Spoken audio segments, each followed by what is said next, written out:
Breaking news! Moscow has gone dark.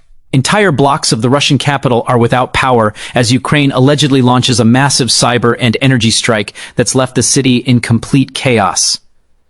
The lights that once illuminated the Kremlin have flickered out, and the beating heart of Russia now stands in eerie silence.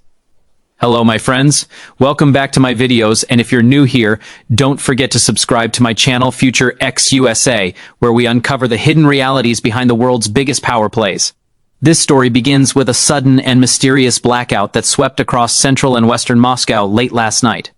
Reports suggest that Ukraine, in retaliation for Russian missile strikes on its infrastructure, launched a coordinated cyber and grid operation that crippled key power lines feeding Moscow. Within minutes, subways halted, hospitals switched to backup generators, and entire neighborhoods plunged into darkness. Russian state media initially dismissed the event as a technical malfunction, but footage circulating on social media painted a very different picture. Blacked out streets, silent apartment complexes, and the fear of a capital that has never faced such a modern humiliation. While officials scrambled to restore power, Ukraine's digital warfare unit is being credited globally for one of the most sophisticated operations ever witnessed in modern warfare. From the outside, Moscow's skyline has always been a symbol of Russian pride: glowing towers, golden domes, and endless lights that mirrored the confidence of a superpower. But now, that glittering exterior lies in darkness. The once bright red square is dim, lit only by emergency lamps and car headlights. The Kremlin walls, usually radiant under floodlights, look like the ruins of a silent fortress. This sudden change tells a story of vulnerability.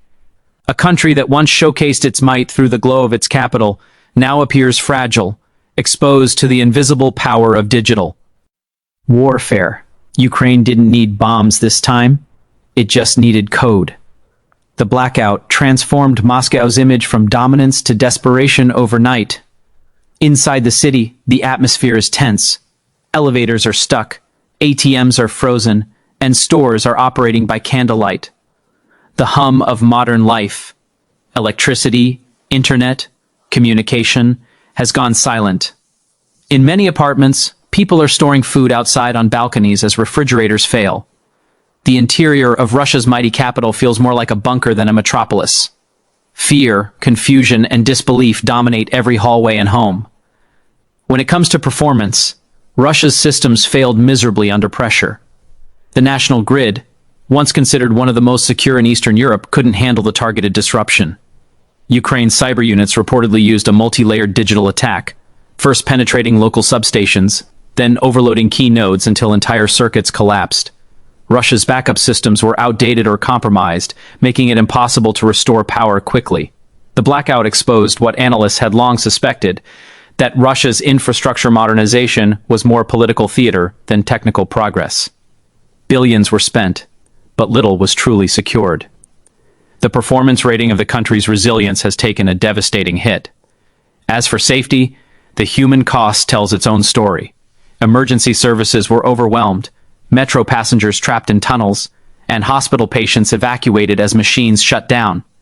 The government activated its emergency communication network, but even that faced delays.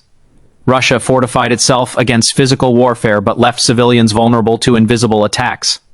The blackout has proven that modern conflict is no longer fought only at the borders.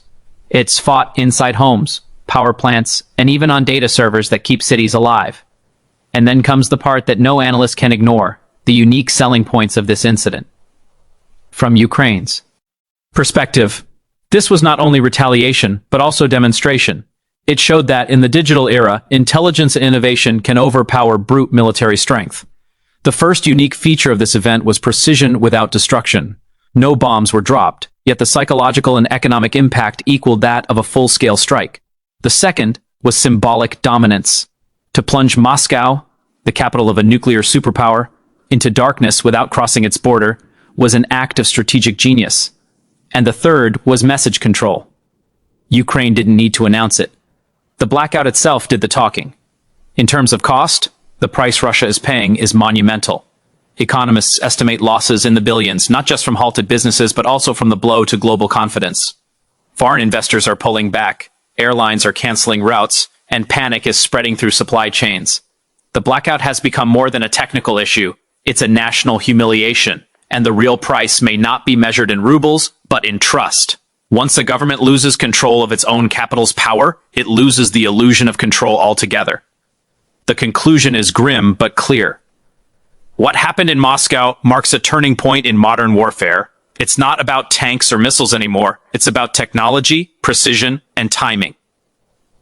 Ukraine has proven that even a smaller nation, when equipped with intellect and cyber mastery, can strike at the heart of a giant without firing a single shot. For Russia, this blackout is more than just a power failure. It's a mirror reflecting its hidden weaknesses, its outdated systems, and its growing isolation. As the lights struggle to come back on in Moscow, one truth shines brighter than ever. Power no longer lies in who has the most weapons, but in who controls the switch. Thank you for watching, my friends. If you found this video informative, make sure to like, share, and subscribe to Future X USA for more deep insights into the unseen battles shaping our world.